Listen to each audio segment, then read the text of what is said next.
ओम श्री गणेशाय नम नमस्कार बंधुगण आपण मानकु आम यूट्यूब चैनल को स्वागत।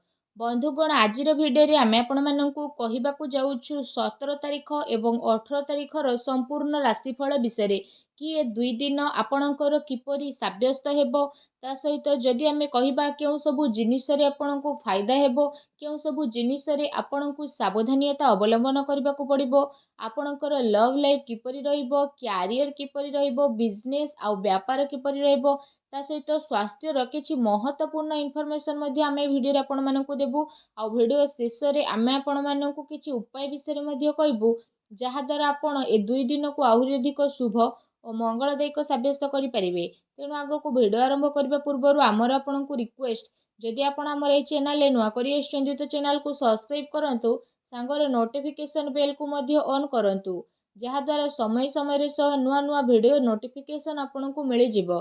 तो आसंतु जानिबा किपरि रहिबो आपणक पई विशेष भाबरे 17 और 18 तारिखर दिन। जदि सबुठारु प्रथमे आमे आपणको कहिबु कि ए दिन रे कोन आपणक पई पॉजिटिव रहबा पई जाउछि जदि विशेष भाबरे आमे आपण मानकु कहिबु कि ए दिन रे विद्यार्थी मानकु इंटरव्यू आउ क्यारियर संबंधित परीक्षा रे सफलता विशेष भाबरे मिलिबार पूर्ण सफलता रहिछि। सेथिपाई विशेष भाबरे निजर पाठ पढ़ा प्रति एकाग्रचित्त रुहंतु। आपणकर संतुलित दिनचर्या कारणरू अधिकतर काम समय सह आपणकर पूरा हेबो। ता सहित जदि कहबा कोनोसी धार्मिक प्रवृत्तिर व्यक्तिଙ୍କ द्वारा आपणकर साक्षात आपणकर विचार धारा रे सकारात्मक परिवर्तन नेकी आसीबो तथा जीवन सह जड़ित प्रतिटी कार्य को करिवार बहुत भल नजरिया मध्ये आपणको प्राप्त होई जिवो। आर्थिक स्थिति आपणकर काफी भल रहइबो ता सहित संपर्कियों सह मनोरंजन संबंधित प्रोग्राम मध्ये आपण बनेबे आउ संबंध रे घनिष्ठता तो मध्ये देखा देबो। किछि टाइम रु जेउ कार्य प्रति विशेष भाबरे आपण परिश्रम करूथिले एबे से सबुर विशेष भाबरे शुभ परिणाम आशा ठारु अधिक आपणको प्राप्त हेबो। धार्मिक कार्य प्रति आपणकर रुचि मध्ये बढ़िबो। पूर्व किछि टाइम रे जेउ सबु कार्य रे आपणकर रोकाबट आसुथिला एबे से सबु कार्य बहुत ही सरल एवं आसानी सह सुधुरी मध्ये जीवो। वस्त्र आभूषण जेपरि किणा किणी रे आपण आपणको टाइम को स्पेंड करिवे समय आपणको सपक्षरे जीव तेणु ताकू सम्मान करंतु।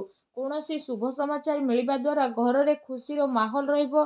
आपणको परिश्रम द्वारा महत्वपूर्ण कार्य सबु मध्ये आपणकर संपन्न हेबो। आपणक योग्यता और क्षमता उपरे परिवार रो सदस्य माने विशेष भाबरे गर्व अनुभव करिवे।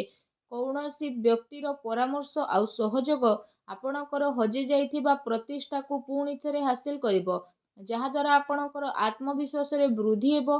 घरे कौनसी धार्मिक आयोजन मध्ये आपणकर संपूर्ण होई पारे। ता सहित जदि कहबा आजिर दिन आपणकर बहुत भल दिन सिद्ध हेबो। ए दिन रे आपणको नुआ नुआ सफलता मिलिबार अनेक ही जोग बनु अछि। ता सहित आसंतु जानिबा ए दिन रे आपणको पई कोन नेगेटिव रहइबो। फ्रेंड्स को सहित ए दिन रे आपण अजथा बुलाबुली रे निजर समय को व्यर्थ करंतु नाही। निजर शारीरिक ऊर्जा को बनेई कि रखंतु।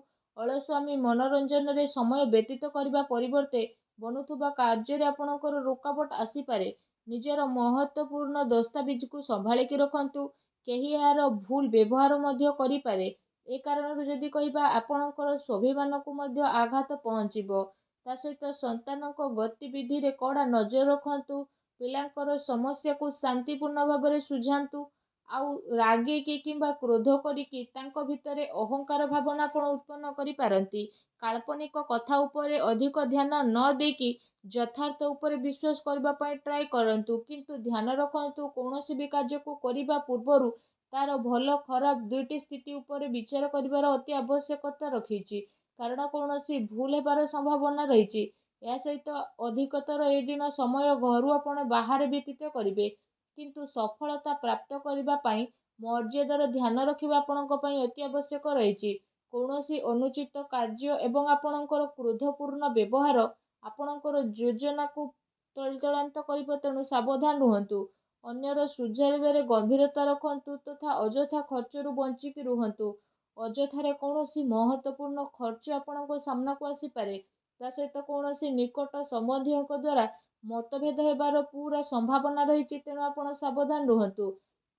आसंतु जानिबा ए दिन रे आपणकर लव लाइफ किपरि रहिबो। वैवाहिक जीवन सुखमय रहिबो। ପ୍ରେମ ସମ୍ବନ୍ଧରେ ଆପଣଙ୍କର କାଫି ମଜବୁତତା ଦେଖିବାକୁ ମିଳିବ। ପ୍ରେମ ସମ୍ବନ୍ଧ ପାଇଁ ଏ ଦିନ ବହୁତ ହି ଅନୁକୂଳ ଭରା ସାବ୍ୟସ୍ତ ହେବ। ପାରିବାରିକ ଗତିବିଧିରେ ଆପଣଙ୍କର ସହଯୋଗ ଆଉ ସମର୍ପଣ ବାତାବରଣକୁ ଆହୁରି ଅଧିକ ଖୁସି ଭରା ବନେଇକି ଦେବ ତଥା ଆପୋଷିକ ସମ୍ବନ୍ଧରେ ଆହୁରି ଅଧିକ ଘନିଷ୍ଠତା ଦେଖିବାକୁ ମିଳିବ। ପତି ପତ୍ନୀଙ୍କ ସମ୍ବନ୍ଧରେ ତ ମଧୁରତା ରହିବ। କୌଣସି ମହତ୍ତ୍ୱପୂର୍ଣ୍ଣ କାର୍ଯ୍ୟରେ ନିଜ ଜୀବନସାଥୀଙ୍କର ଆପଣ ସଦାସର୍ବଦା ପରାମର୍ଶ ନେବେ। ପ୍ରେମ ସମ୍ବନ୍ଧକୁ ଆହୁରି ଅଧିକ ମଜବୁତ ବନେଇବା ପାଇଁ ଆପଣଙ୍କ ପାଇଁ ବହୁତ ହି ଭଲ ଦିନ ସାବ୍ୟସ୍ତ ହେବ। ଆସନ୍ତୁ ଜାଣିବା ଆଜି ଆପଣଙ୍କର ବ୍ୟବସାୟ କ୍ୟାରିୟର କିପରି ରହିବ। ଯଦି କହିବା ଏ 2 ଦିନରେ ଗ୍ରହର ସ୍ଥିତି ଆପଣଙ୍କ ସପକ୍ଷରେ ଯେହେତୁ ଯିବ ତ କିଛି ଭଲ କାର୍ଯ୍ୟ ଆପଣଙ୍କର ସଫଳ ହେବ ତଥା ଲାଭର ଉଚିତ ଅବସର ମଧ୍ୟ ଆପଣଙ୍କୁ ପ୍ରାପ୍ତ ହୋଇଯିବ। ଚାକିରି ପେଶା ବ୍ୟକ୍ତିମାନେ ନିଜର କାର୍ଯ୍ୟକୁ ବହୁତ ଅଧିକ ଧ୍ୟାନପୂର୍ବକ ଦେବେ। କୌଣସି ଭୁଲ ହେବାର ଏ ଦିନରେ ସମ୍ଭାବନା ମଧ୍ୟ ବନୁଛି। ତା ସହିତ ଦୈନିକ ଆୟରେ ବୃଦ୍ଧି ହେବ। ଆୟ ବ୍ୟୟ ସମ୍ବନ୍ଧିତ କାର୍ଯ୍ୟରେ ଆପଣ ଅଧିକ ଧ୍ୟାନ କେନ୍ଦ୍ରିତ କରିବେ। କୌଣସି ବଡ଼ ଅର୍ଡର ମିଳିବାର ବିଶେଷ ଭାବରେ ସମ୍ଭାବନା ବନୁଛି। ଚାକିରି ପେଶା ବ୍ୟକ୍ତିଙ୍କୁ ନିଜର ଟାର୍ଗେଟ ପୂରା କରିବା ଦ୍ୱାରା ଅତ୍ୟନ୍ତ ଲାଭ ମିଳିବ। ଏ ଦିନରେ କୌଣସି ନୂଆ ସ୍ଥିତି ଆପଣଙ୍କୁ ମିଳିବ। କୌଣସି ବି ଡିଲ୍ ଫାଇନାଲ କରିବା ଟାଇମରେ ସମଝଦାରୀ ଆଉ ଭାବିଚିନ୍ତି କାମ କରନ୍ତୁ। ଲାଭର ମାର୍ଗ ପ୍ରସ୍ତୁତ ହେବାର ବିଶେଷ ଭାବରେ ଯୋଗ ବନୁଛି ତଥା ସମୟରେ ଆପଣ ଭରପୁର ସଦୁପଯୋଗ କରିବେ। ବ୍ୟବସାୟିକ ଗତିବିଧି ମଧ୍ୟ ଆପଣଙ୍କର ସୁଚାରୁ ରୂପରେ ଚାଲିବ। କିନ୍ତୁ ଚାକିରି ପେଶା ବ୍ୟକ୍ତିବିଶେଷଙ୍କୁ ନିଜର କାର୍ଯ୍ୟ ପ୍ରତି ଟିକେ ସାବଧାନ ରହିବାର ଆବଶ୍ୟକତା ରହିଛି। ଅନ୍ୟଥା ଅଧିକାରୀ ବର୍ଗଙ୍କର ରାଗର ଶିକାର ଆପଣଙ୍କୁ ହେବା ପାଇଁ ପଡ଼ିପାରେ। ବ୍ୟବସାୟିକ ବିଚାର ସମ୍ବନ୍ଧିତ ରୂପରେଖାରେ କୌଣସି ବି କାର୍ଯ୍ୟକୁ ଆପଣ ସ୍ଥଗିତ କରିପାରିବେ। ଆର୍ଥିକ ସାଧନରେ ଆପଣଙ୍କର ବୃଦ୍ଧି ହେବ। ତା ସହିତ କୌଣସି ପ୍ରକାରର ଅନୁଚିତ କାର୍ଯ୍ୟକୁ କରିବାଠାରୁ ଆପଣଙ୍କୁ ବଞ୍ଚି ରହିବାକୁ ପଡ଼ିବ। ପ୍ରପର୍ଟି ସମ୍ବନ୍ଧିତ କାର୍ଯ୍ୟରେ ପେପରରେ ଆପଣ ଅଧିକ ଧ୍ୟାନ ଦିଅନ୍ତୁ। ଟିକେ ସାବଧାନତା ଆପଣଙ୍କୁ କୌଣସି ବଡ଼ ମୁସିବତରେ ମଧ୍ୟ ପକାଇପାରେ। ଚାକିରି ପେଶା ବ୍ୟକ୍ତିଙ୍କ ଦ୍ୱାରା ବସ୍ ବା ଉଚ୍ଚ ଅଧିକାରୀ ପ୍ରସନ୍ନ ମଧ୍ୟ ରହିବେ। ପ୍ରମୋସନ ମିଳିବାର ମଧ୍ୟ ବିଶେଷ ଭାବରେ ଯୋଗ ବନୁଅଛି। ତା ସହିତ ଆସନ୍ତୁ ଜାଣିବା ଏ ଦିନରେ ଆପଣଙ୍କର ସ୍ୱାସ୍ଥ୍ୟ କିପରି ରହିବ। ଏ ଦିନରେ ତଳେ ପଡ଼ିବା ବା ବାହନ ଆଦିରେ ଆଘାତ ଲାଗିବାର ବିଶେଷ ଭାବରେ ସମ୍ଭାବନା ଆପଣଙ୍କ ପାଇଁ ବନୁଛି। ସେଥିପାଇଁ ଏ ଦିନରେ ଆପଣ ଅତ୍ୟଧିକ ସାବଧାନ ରୁହନ୍ତୁ। ଏମିତିରେ ଏ ଦିନରେ ଆପଣଙ୍କ ସ୍ୱାସ୍ଥ୍ୟ ବହୁତ ହି ଭଲ ରହିବ। ତା ସହିତ ନିଜ ସ୍ୱାସ୍ଥ୍ୟକୁ ଆହୁରି ଅଧିକ ଭଲ ରଖିବା ପାଇଁ ଆପଣ ପ୍ରତ୍ୟେକ ଦିନ ଯୋଗ କରନ୍ତୁ, ବ୍ୟାୟାମ କରନ୍ତୁ ଏବଂ ସୁସ୍ଥ ରୁହନ୍ତୁ। ଆସନ୍ତୁ ଜାଣିବା ଏ 2 ଦିନରେ ଆପଣଙ୍କ ପାଇଁ କ'ଣ ବିଶେଷ ଉପାୟ ରହିଛି। ଏସବୁ ଦିନରେ ଆପଣ ସ୍ନାନ ଆଦି ବିଶେଷ ଭାବରେ କରିସାରିବା ପରେ ନିଜର ଶ୍ରଦ୍ଧା ଅନୁସାରେ ନିଜ ସାମର୍ଥ୍ୟ ଅନୁସାରେ ଚାଉଳ, ଦୁଗ୍ଧ ଏବଂ ଚାନ୍ଦିର ଦାନ ଆପଣ କରନ୍ତୁ। ଏପରି କରିବା ଦ୍ୱାରା ଭଗବାନ ଭୋଳାନାଥ ପ୍ରସନ୍ନ ହେବା ସହିତ ଆପଣଙ୍କର ଚନ୍ଦ୍ରମା ମଧ୍ୟ ମଜବୁତ ହେବେ। ଏହାଦ୍ୱାରା ଜୀବନରେ ଲାଭ ପ୍ରାପ୍ତି ହେବ ଆଉ ଆପଣ ଜୀବନରେ ଆଗକୁ ବଢ଼ିବେ। ତା ସହିତ ଏପରି କରିବା ଦ୍ୱାରା ଭଗବାନ ଭୋଳାନାଥଙ୍କର ଆଶୀର୍ବାଦ ହିଁ ଆପଣଙ୍କୁ ବହୁତ ଶୀଘ୍ର ମିଳିବ ଆଉ ଶୁଭ ଫଳ ମଧ୍ୟ ପ୍ରାପ୍ତ ହେବ। ଆଉ ଆପଣଙ୍କର ସବୁ କାର୍ଯ୍ୟ ବହୁତ ଆସାନୀରେ ମଧ୍ୟ ବନିଯିବ। ଭଗବାନ ଭୋଳାନାଥଙ୍କର ଆଶୀର୍ବାଦ ଆପଣଙ୍କୁ ପ୍ରାପ୍ତ ହେଉ। ସଚ୍ଚା ଦିଲରେ କମେଣ୍ଟ ବକ୍ସରେ ଜୟ ଭୋଲେନାଥ ବୋଲି ଅବଶ୍ୟ ଲେଖନ୍ତୁ ଆଉ ଭିଡ଼ିଓକୁ ଲାଇକ୍ କରିବା ପାଇଁ ଆପଣ ଆଦୌ ବି ଭୁଲନ୍ତୁ ନାହିଁ। ଧନ୍ୟବାଦ।